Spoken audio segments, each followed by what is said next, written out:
Politics now. National Assembly Speaker Justin Muturi has defended his enthronement as the Mount Kenya region's spokesman and urged political leaders in the area to embrace diversity in opinion.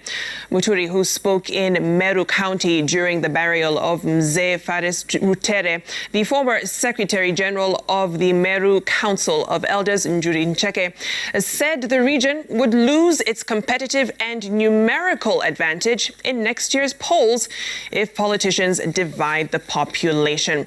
Muturi's enthronement has sparked division, with a section of elders accompanied by Muranga Governor Wa Iria conducting a cleansing ceremony at Mukuru Wa Nyagadanga, the Gikuyu community shrine, where the speaker was installed a fortnight ago.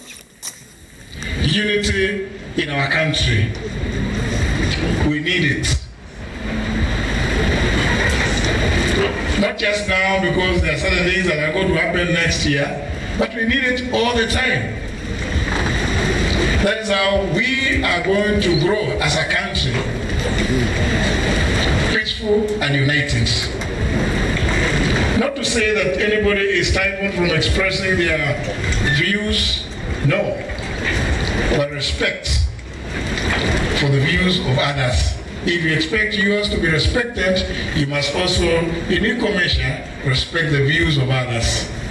Nimesikia mtu mwingine ameambia Muturi ujikaze. Muturi hana haja ya kujikaza. Huko pande ya kwetu tumemuitikia. Mimi wacha nimwahakikishe hapa sasa.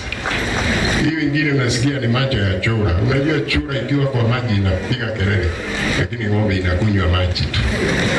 Hiyo ni macho ya chura. Na msifikirie Muturi amekubalika na tulimpatia jukumu tukiwa wazee. Na vile Meja John amesema, wazee sisi ndio tuko na title deed ya Mount Kenya. Akina mama ni bibi zetu, vijana ni watoto wetu. Kwa hivyo sisi ndio wenye nchi.